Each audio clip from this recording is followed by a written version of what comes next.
我替嫡姐嫁给杀人不眨眼的奸臣，我欢天喜地嫁进来，只因我是个穿越者，只有被杀了才能回去。谁知新婚之夜，陆绝便抱着一女子进婚房。哟，乖乖，这一夫一妻制，可算轮到我了。作死暂停，等会儿再死。大家好，欢迎收看达达听书。看着陆绝怀里的大美人，美得我心惊肉跳。我连忙掀开被窝，来，让他睡这儿，这暖和。你等会儿就睡我后面。陆绝连带着跟在他身后的人，脚步齐齐一顿，带着审视的目光在我身上上下扫荡，继而勾起嘴角，你滚出去。我撇了撇嘴角，看来是没我的份了。我开始作死，我被子一掀，床板一拍，谁让你回来这么晚的？错过了拜堂不说，天都要亮了。陆绝被吼得一愣，连皇上都不敢在他面前这么放肆。周围的人拔出的剑还带着血，只待一声令下，但此时大气都不敢喘。忘了，他这么乖乖的回答，我也愣了。不是杀人不眨眼吗？不是七位新娘无人生还吗？我跟他大眼瞪小眼，正好我还困着，那睡够了再死吧。我拍了拍他的肩膀，行，小陆啊，下次要记得哈。说完抱起枕头，随便找了间空房睡下。因为系统的失误，我穿到了古代，只有在3个月内死了才能回去，还不能自杀，得死在别人手里才行。以为嫁给陆绝能死，结果没死成亨。去敬茶时，大家惊奇，这次这个竟然没死。陆母，今儿早我还差人去新房看了，没见人，还以为埋了呢。还没呢，过2天吧。有人嗤笑，区区一个乡野村妇，居然还不拿正眼看人，这倒真误会我了。我头真低不下去，睡太久落枕了。但我会如实回答吗？那样会显得我很逊耶。我歪着头看向那位族亲，我敢不拿正眼瞧人，你敢来杀我吗？他噤声，陆绝没杀的人真敢飘啊。正巧丫鬟上了2杯茶，心腹敬茶吧。我左一杯右一杯，再一碰，直接干了。好啦，现在允许你们叫我儿媳了。陆父陆母尴尬地收回接茶的手。陆母，那个，我抬手打断，初来乍到，没什么好说的，大家多多关照吧。你们就当在自己家一样，该吃吃，该喝喝。我就先回去了哈。鸦雀无声。有人弱弱地问，不留下来用膳吗？我不仅是个社畜，我还是个社恐。不啦，你们人太多了，影响我吃独食，都是些没什么杀伤力的，不宜久留。先溜一步。陆绝的堂弟跟了上来，果然配得上堂哥的就不是正常人。嫂子，你还是第一个闯到这一关的人，我该高兴吗？通关又没大兵相报，不知道陆绝是看不起我，还是手里活太多，一直让我活。他的杀了们名单里就没有我的一份吗？这一活到宫中举办的中秋宴，在宴会上，我看到了那日陆绝怀中的女子，是丽嫔，皇上的宠妃。她一曲霓裳舞，看得人心醉。不得不说，正常的恋爱固然健康，但贝德的恋情也委实精彩啊。陆绝吃的确实好，不过皇上的宠妃他都敢碰，他们比我敢死啊。我不能坐以待毙，我得主动找弊。在我思索之际，手被碰了一下，我疑惑地看着身旁的陆绝。陆绝抿了一口酒，淡淡道，皇后问你话呢？我点点头，哦。目光从他沾了酒渍的唇上移不开，润润的，粉粉的，看起来好好亲。可恶，谁都比我吃得好。陆夫人，本宫说话可是听不清楚。皇后愠怒，语气加重。陆夫人，原来是叫我。有人提醒我，皇后问你呢，丽嫔舞姿优美，你会什么？丞相府的嫡姐捂嘴娇笑，妹妹来自乡野，她能会什么？会丢人现眼罢了。我拿起一颗葡萄送入嘴里，懒洋洋地看向他，直言我会嫉妒。周围安静，大概没想到有人这么诚实。本宫问的是你会做什么？我两手一拍，会鼓掌，再大手一挥，来人，赏。皇后手拍桌子，简直放肆。都别急，你也有。在座的通通都有，我爹有钱，他贪得多。全场静默一瞬，无一人发言。怎么？不信？皇后头上戴的是夜明珠吧？嗨，没我娘放毛册照明的大。丽嫔穿的是云锦吧？我爹上毛册都不用，闲个啦。皇帝闻言满脸阴沉，苏丞相，你还有什么好说的？丞相爹凉凉地看我一眼，放下酒杯，回皇上，这南诏来的莲瓣兰长势不错，等会儿下宴，臣拿点回家。我手中的葡萄掉落。不是，你还连吃带拿。皇帝爽朗一笑，难得苏爱卿喜欢，准了。不是，这么纵容，看来他后台很硬，那我只能把他后台一起掀了。沉吟一瞬，目光如炬，看向二人。为了作死成功，我要开始造谣了。你俩该不会有私情吧？皇上震怒，拍案而起。陆夫人，你好大的胆子！吓得我一哆嗦。身边的人及时握住我的手，温热从我手心传到心脏。陆觉小声为我谋划，皇上要治你的罪，你就说鬼上身了。我感激涕零，什么奸臣？这明明好人啊！又听他说，你就说是太尉府的魂吧，他9族就交给你解决了，还不用连累陆家。不是，你……我收回刚刚的话，合着借刀杀人呢？我自己家的9族都没个霍霍完呢，哪还有空搞兼职？皇帝威严的声音从上方传来。陆夫人，你说话也太难听了，什么叫私情？我们心意相通。我震惊，什么？你们2个5旬老汉还都有家室，心意相通？皇帝鄙视地看了我一眼，你真封建。我封建？所有人都被这消息创飞。我那拽的258万的丞相爹，此时娇羞得像个小媳妇儿。周围传来窃窃私语的声音，我就说他们对视的眼神不清白吧。官宣了，我磕的是真的。估计丞相在给皇上当伴读的时候就搞上了。我为什么进宫当官，不就是想近距离磕吗？可恶，以后我得加紧菊花上朝了。张大人，你都到告老的年纪了，别想第二春了。我以为我够疯了，没想到大家都是颠的平静。我这9族还怪难杀的。我黯然退场。若皇帝要诛我爹9族，那么问题来了，皇帝应该算在9族里面，还是属于编外人员呢？陆觉淡淡开口，别羡慕，咱们家也有。我惊悚地看着他，我当然知道你家也有。大婚之夜我亲眼看到他跟丽嫔，我能不知道有没有吗？他这时候提是什么意思？珠玉在前，紧跟自爆吗？他唇角挂着笑，锋利的眉眼变得柔和。咱家的夜明珠比皇上给你爹的大，不是？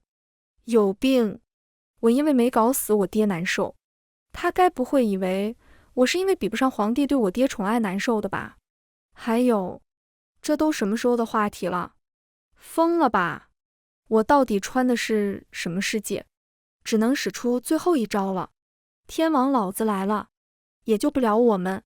我趁人不注意，出了大厅，跑到角落，跺了跺脚，地砖被推开，冒出一个个脑袋。我扶额，我不是让小雨一个人来吗？你们怎么挤在一堆的？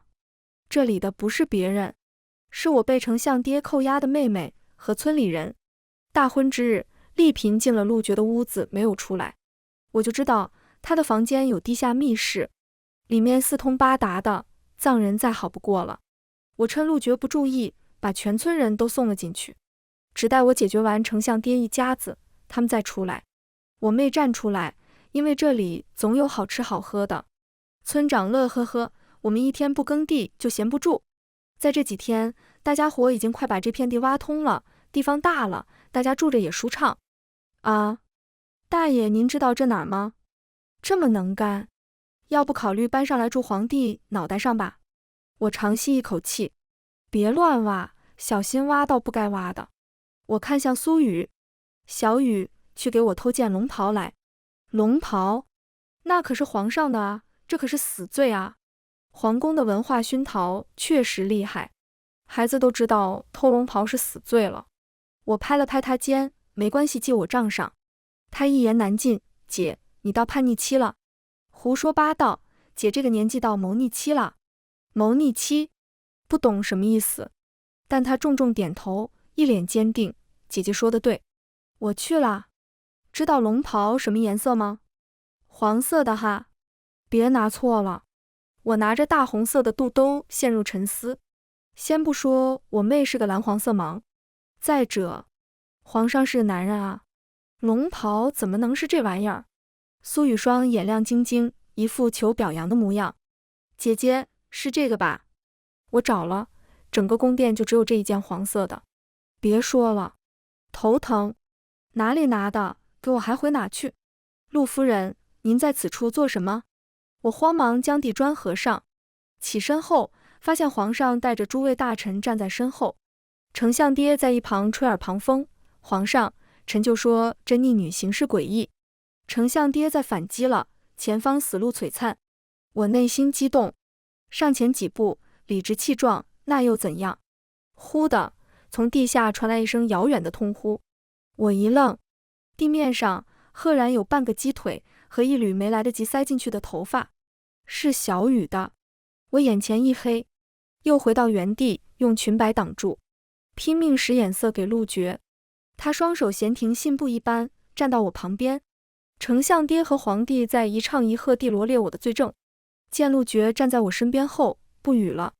我拉了拉陆绝袖子，示意他低头，伏在他耳边，相公，你也不想大家知道这里有暗道吧？他眸一暗，修长的手指勾起我的一缕头发。怎么，担心底下那一村人被发现啊？我震惊，你是怎么知道的？他唇边的笑容更大了，闭了闭眼。我竟然在他脸上看到了无语的表情。那你猜猜我房间外的草坪是怎么塌的？原来这厮早就知道了。现在情况危急，顾不上问缘由。实不相瞒，我犯了点触及酒足的小罪。咱们都是一条绳上的蚂蚱，拜托你救救我。说完，我悄悄把袖子里的肚兜塞给他。他触摸手中的布料，感受其质感，脸一黑，将肚兜扔在地上。你是变态吗？平地惊雷起。我指着地上的肚兜，找不，这是面纱。陆绝冷然一笑，夫人，原来你也有怕的时候啊，我以为你天不怕地不怕呢。我狠狠地瞪了他一眼。皇帝黑了脸，陆爱卿，你虽与陆夫人是夫妻，但我这皇宫不是你们的芙蓉帐，你们未免也太不知廉耻了吧？几乎是条件反射。我反驳，你说话也太难听了吧？什么叫不知廉耻？我们这叫真情流露。皇帝瞪大了眼睛，白日宣淫，还真情流露？我鄙夷，你真封建。大臣们看了看我，又看了看皇帝。似曾相识的情景。皇帝眼见着一口气就要上不来了，丞相爹发话了：这个逆女蔑视皇威，屡次以下犯上，皇上不如将她就地处决，以示皇威浩荡。眼见可算能死了，有些兴奋又有些复杂。我现在死了就回去了，可小雨和地道里的村民都会暴露。我虽不是好人，但也不想牵连无辜之人。我抓住旁边陆绝的手，他老神在在，垂眸看着我牵着他的手指。他顺势靠过来，好相公，我死没关系，但我不想连累陆府。他淡淡应了一声，还有闲心捏了捏我的手。你放心的去，他们不敢动陆府的人。我噎住，他先眸看向我，眼中无喜无悲，所以还有什么遗言吗？此时丞相爹等得不耐烦了，打断我，来人，把他拿下。我恶狠狠瞪了他一眼，非得这么急吗？没见我还在吹枕边风吗？陆绝握拳抵在唇边轻笑，枕边风有意思，但我记得好像不是这么吹的。丞相爹还要说什么？陆绝抬眸，一个惠森的眼风扫过去。他噤了声。我盯着陆绝，如果我的遗言是你帮我护住暗室里的人，可以吗？当然可以，你的遗言想是什么就是什么。我松了一口气，陆绝还是好人的。就在我扬起笑，慷慨赴死时，又听到他说，遗言跟许愿还是有点出入。你许的愿打算谁来帮你实现？我脸上的笑僵住，瞪他，那你问我遗言做什么？闲来没事，问问。可恶，这奸臣！我死后没有什么价值能让他实现遗言的，而且也不能保证这人靠谱。我抓着他的手，双眼真挚，求你让我多活一阵子，我给你当牛做马。他长睫轻垂，眸子里的趣味淡了些。我的手被甩开，以为你是个特别的，竟不想也是个阿谀奉承之徒。说完，他一把掐住我的脖子。可恶，这人表面好好先生的假象，让我一时忘了他是个杀人不眨眼的奸臣。他眼中尽是杀戮之色，唇角带着温润的笑意，但说出口的话温柔又冷酷。深呼吸，死前头晕是很正常的。周围都是大臣们的议论声。明明刚刚这两人还浓情蜜意的，下一瞬就夺人命了。爱吗？要命的那种。看颠公颠婆恩爱就是有意思，你情我愿的，哪有你死我活的好看啊？一时间我头脑因缺氧而发晕。我是真的会很生气，明明之前我那么想死的，现在我不能死了，一个个又急着来送我死。我一气，费劲抬手挠他的胳肢窝。陆绝气笑了，松了手，我掉了下来，差点摔倒，抓住他的裤腰带，钻进他怀里，狂咳不止。感受到他身体一僵，他抓住我的后颈，没死够，我都被他掐得翻白眼，吐舌头了。蹭蹭胸肌怎么了？手没忍住，摸了摸。该死，背着我这么有料。感觉头顶冷气森森，我退出他的怀抱，收回手。我用沙哑的声音控诉：皇上，你看他家暴我。皇帝，你们颠公颠婆的恋情别扯上阵。丞相爹又发言了，依臣所见，这逆女行事诡异，祸乱宫闱，陛下您断不可轻饶。陆绝笑了，低头问我：夫人，告诉他们，你方才所行何事？我一时有点摸不清这奸臣葫芦里卖的什么药。他用刚才掐我脖子的手摸了摸我头顶，笑得温柔，瘆得慌。没事，随意说，为夫在他们不敢动你的。他像个笑眯眯等着猎物掉入陷阱的危险猎手。我下意识脱口而出：打猎，简直荒谬。丞相爹气得吹胡子瞪眼。是啊，在茅厕旁打猎，你说出来谁信啊？周围也全是唏嘘声。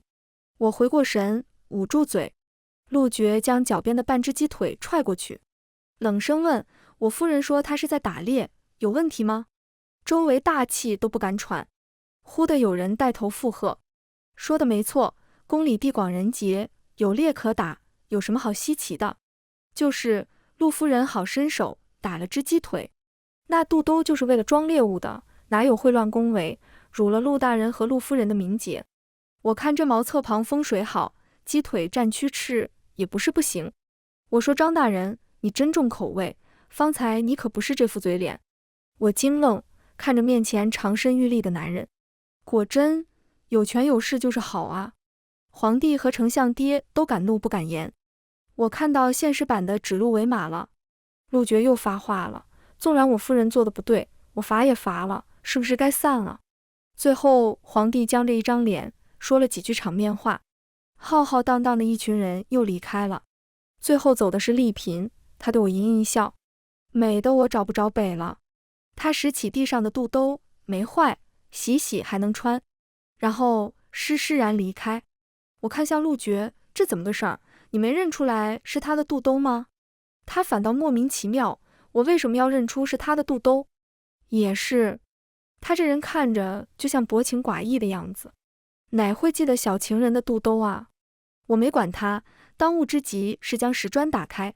苏雨摸着头皮，哭兮兮：姐姐，你可算来救我了，头发快被扯秃了。我没好气，好了好了，自己下去藏好。苏雨看向陆绝，眼睛一亮：姐姐，这是姐夫吗？闭嘴吧你！我捂住他的嘴，把他塞了回去。回到相府后，我没想到怎么安置密道那些人，陆绝也没提，我就当没有这回事，让他们心安理得地住着。此后，陆绝在皇宫内指鹿为马，而我开始了在外面胡作非为的日子。今天奏强抢民女的太尉之子，明天打踹中饱私囊的上书府大门，每天都是忙不完的活。原以为这些名声在外的恶霸多多少少有些战斗力，结果一个个见到我就向我点头哈腰，唯独一个闹事纵马的靖安侯府小世子敢跟我呛两句：“你个妖女，你以为你爹是丞相你就了不起了？”我看着他被我揍得鼻青脸肿的脸，挑眉，那又如何？信不信我叫我爹亲你嘴，再让他半夜爬你的床，让你猖狂？我看着他的眼睛失去光辉，哭得一把鼻涕一把泪。你好歹毒的心思！我不死心，那可是皇上都钟情的嘴儿，你这么不识货，跟我爹亲就跟亲皇上似的，说不准还能吸到龙气儿。他求着我：“姐你别说了，我罪不至此啊。”然后恭敬地当我跟班，对我俯首称臣。我叹气，好气啊，怎么有收不完的小弟？我只是推销了一下我爹，帮他拉拉仇恨，也没有仗势欺人啊。后来京中传出首府夫人勇斗恶霸，不畏强权，还了京中百姓一个海晏和亲。不是的，不是的，我摆手解释，没半个人听，甚至每天还有人告到我这儿。有哪个官宦子弟又用强权欺人了？有哪个平民冤屈又没办法伸张了？层出不穷。我的名号响当当，比京兆尹的都管用。可恶，我找死还找出个官当了。每天带着一大帮小弟去断案，今天更是忙到半夜才回府。不巧的是，跟加班的陆爵撞上了，我吓了一跳，故作镇定地打招呼：“好巧，你也才下班呢。”陆爵站在树下，月光抖落清辉，他飘渺的不似人间客。他冲我招了招手，过来。见我站着没动，他双手环胸看着我。我亲自过来可就没那么好说话了。我踌躇着过去，刚靠近，他一把拉我进怀里，低沉的声音在我耳畔响起：“怕我？一直躲着我？”没啊。周围都是他的气息，让我身子一降。想到从皇宫出来那天，我想跟他商议密道里的人的去留，看见了他在府里抓到奸细。当时他一袭黑袍，被风吹得猎猎作响。有看了什么不该看的吗？有说了什么不该说的吗？那奸细呸了一声：“狗贼！”陆爵轻笑：“不会说话，这舌头就不必要了。”他属下手起刀落，那人来不及尖叫，舌头就掉了。陆爵的视线似有似无落在我藏身之处，看了不该看的，眼睛也不用留了。那人的眼睛被刨了出来。别脏了我的院子。他的下属捡起舌头和眼睛塞进那人的嘴里。当晚回去，我就做了噩梦，知道在他那里想死的痛快可能会很困难。我这才把算计打到京城的恶霸身上，没想到混成了没人惹的恶霸的大姐大了，到现在还没死，头疼。此时陆爵含住我的耳垂，打断我的思绪，热气从脚冒到脑袋。我红着脸瞪他：“是你的耳朵吗？你就啃？”“不是啊，我自己的又啃不到，只能啃你的了。”他眼中有暗色，我不禁想退后。他一把拦住我的腰，还说不怕我。我巴掌比脑子转得快，反应过来时，手已经落在他屁股上。他身体一僵，我也一愣，顺手捏了一把。可恶，他的屁股在偷偷的翘，藏着掖着挺好的，平时半点都看不出来。他勾唇一笑，危险一出。我第一反应就是跑，才跑2步就被他捞回来扛在肩上，边走还边拍了一下我屁股。果真是不怕呢。我气恼：“你这个臭流氓！”陆爵笑了，倒打一耙：“这话你说出来底气足吗？”不知怎么跟他滚到床上了。我的裙带在他指尖翻飞，我挣扎的声音被他薄唇堵住。我听到略微粗重的喘息，分不清是我的还是他的。最后我推开他，他像柔弱无骨一般，被我一推就倒，仿佛任我为所欲为。他好看的眉眼全是骨色，你喜欢这样也可以。我将他在我面前不安分的手挪开。陆爵，你消停点，你这样做对得起你的丽嫔吗？他手又附上来，有一搭没一搭的捏着。我一气之下用我的衣带将他的手绑住，他不反抗，还很顺从。好笑地看着我，在我床上替别的男人做甚。什么别的男人？我震惊，丽嫔是男的，难怪她美得雌雄莫辨。不是，我为什么这么震惊？皇帝是 gay 我都接受了，还有什么是我不能接受的？只是，我轻飘飘地看了眼他凌乱的身下。你居然喜欢男人啊？难怪之前7位新娘都死了，看来是知道了不该知道的。那我现在也知道了，又高兴又忐忑，不怕死，但怕不得好死。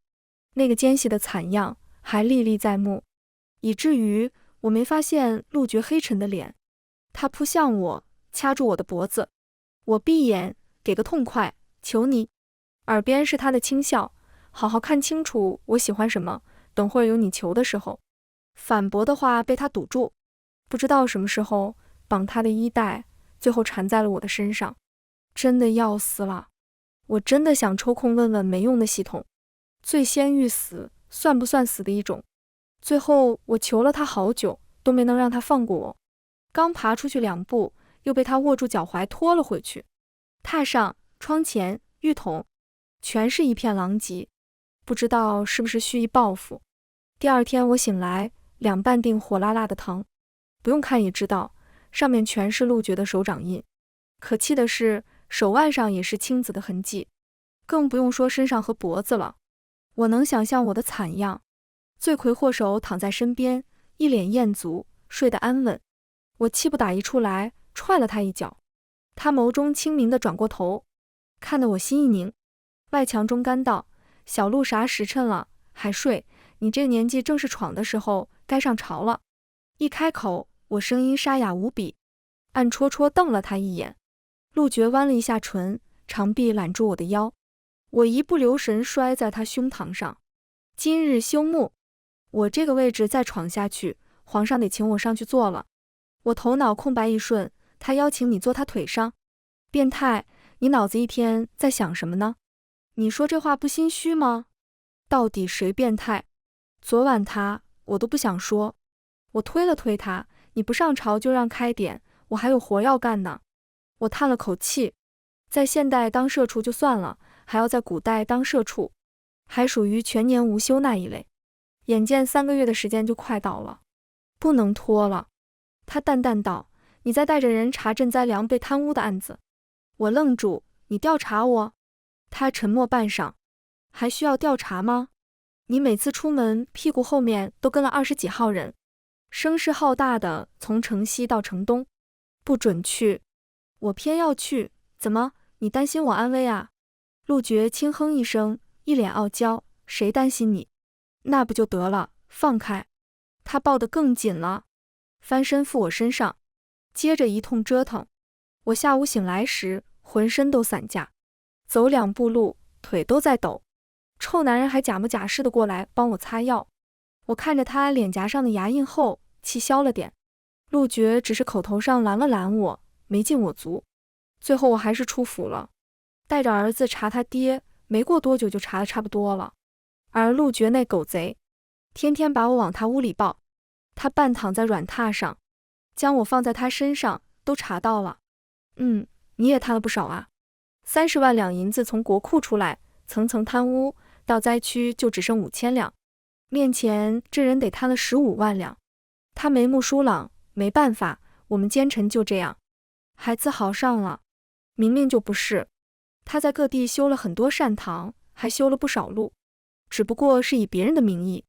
若他不贪的话，赈灾的钱全都进了我丞相爹和太尉口袋里，也就是四皇子一党。他们在豢养私兵。陆绝眼里有隐隐的小雀跃，明明不是什么。这阵子的相处，我也知道这人傲娇得很。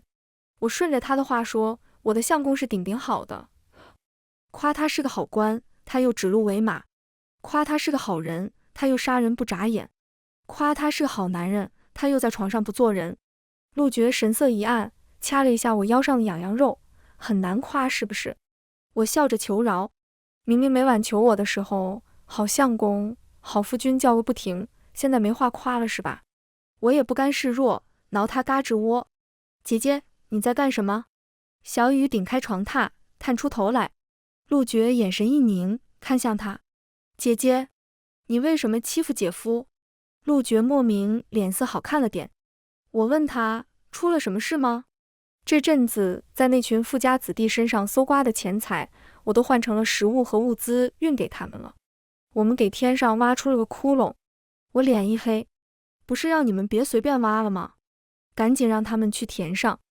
这群人真是不要命了。小雨缩回去半晌，又探出脑袋，姐姐，你别欺负姐夫哦，赶紧走你的。他走后，陆觉不依了，真拿这儿当自己家了，想来就来，想走就走。我伏在他耳边吹气，感受到他身子蓦地一僵，眼神变得深邃，声音嘶哑，干嘛？我嘻嘻一笑，吹枕边风呀。好相公，这次我吹对了没？陆觉不让我出府了，我现在变成了那群贪官污吏的眼中钉，可我盼的就是这一天啊。那群小弟我也不带了，里面有他们的儿子，杀起来我难免束手束脚，但每次有人来杀我，总有几个身手很好的黑衣人出手相救。服了，被救的第10次，距离3个月还差最后5天，我真的欲哭无泪。想死就有这么难吗？我查出了四皇子一党招兵买马的事，引来了叛军逼宫，城里全是叛军，这些日子人心惶惶。陆觉下命令不准我出门，门前守了好几个侍卫，连床榻上的暗道都被他堵死了。这是最后一天了，我却连门都出不去。恰好我地面上的土松动，我掉进了土坑，面前是村长和小雨。村长颇为自豪，我就说这方向没错吧，我挥了一辈子的锄头了。我赞扬了他们，顺着密道去往皇宫。我上去时叮嘱所有人听到任何动静都不能上去，并且安置了他们以后的生活。皇宫不复往日盛状，到处都是尸体，叛军肆无忌惮的杀戮。我激动得流泪，向叛军飞奔过去，眼见他的刀就要刺向我的喉咙，我缓缓闭上眼，刀光火石之间，他却被人射杀了。我没来得及反应，就落入一个熟悉的怀抱，是陆觉。他眼眶发红，死死地盯着我，咬牙切齿，苏雪，你想死是不是？他抱着我飞檐走壁，落到一个安全的位置。他似乎很紧张的样子，抱我的手都在发抖。我还发懵，又听他说，你若死了，我让那群密道里的人陪葬。再也憋不住，我哇的一声就哭出来了，就差一点点就能回去了。呜呜呜，为什么？他慌了神，将我抱在怀里轻声安慰，好了好了，不怕了不怕了。我才不是怕呢，臭男人，都怪你。他温柔的不可思议，对对对，怪我怪我，别哭了。陆觉让我紧跟着他，不准离他半步远。我们去了皇帝的寝宫，见到恢复男装的丽嫔发泄般的拿剑捅皇帝。我们来了好一会儿，他才收手。我穆家104口人的仇，你好好受着吧。他说完，向陆觉恭敬行了个礼。我才发现皇帝没死，还有一口气。有人来报，陆大人，叛军已经进宫了，援军还在城门口，恐怕一时半会儿赶不过来。耳边响起地动山摇的脚步声。即使陷入绝境，陆觉从容不迫，打开密道。阿雪，你先走。我摇头，我不啊，我得死才行。我看向陆觉，你走，你别管我。他吻了吻我的额头，将我打晕。醒来时，发现小雨守着我，我立马道，带我去找陆觉。他点头，送我出密道时，他拉住我的手，姐姐，外面很危险的，你一定要走吗？初见他时，他因风吹日晒的劳作，看起来又黑又瘦，明明8、9岁了，看起来像5、6岁的样子，现在白了许多，又长了肉，看起来俏生生的。我给你的钱你都藏好了吧？出去了开个铺子，做点小生意，就算不想做生意也没关系，坐吃山空也能保你衣食无忧。但姐姐真的要走，你好好生活。小雨哽咽的点头，姐姐说的都是对的。我出去时是因为援军迟迟不来，陆觉一行人顽固抵抗，他身上的黑袍被血晕染了一大片，不知道是他的还是别人的。我眷恋地看了他一眼，从见他第一面时我就觉得他帅，他手起刀落的样子更是风华绝代。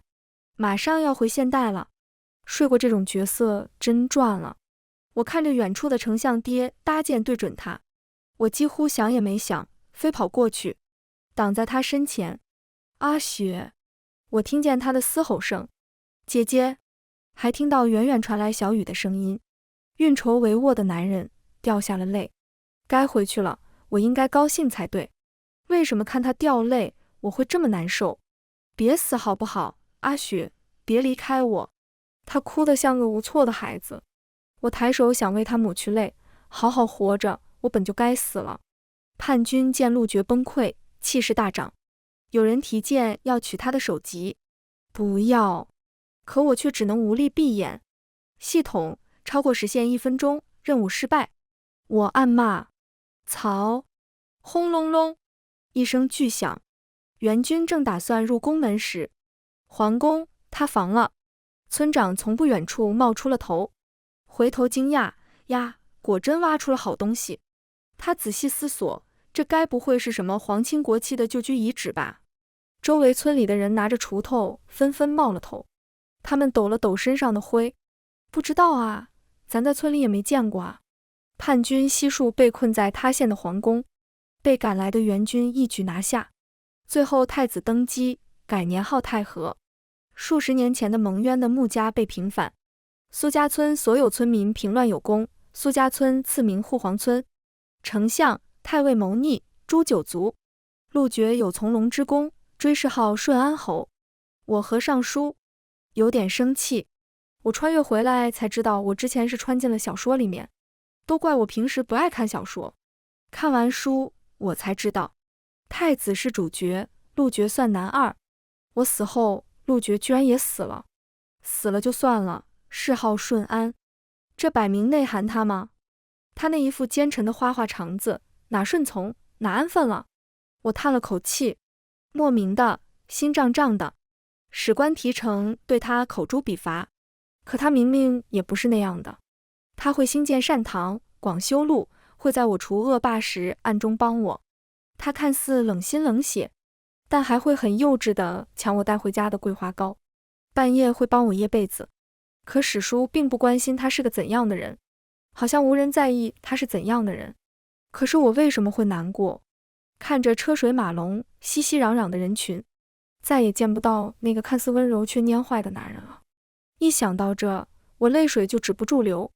一只修长的手拿着手帕伸到我面前，熟悉的声音响起：夫人，有什么好哭的？我一回头，是陆绝，几乎是条件反射，我扑倒他怀中。我语无伦次：你是怎么来的啊？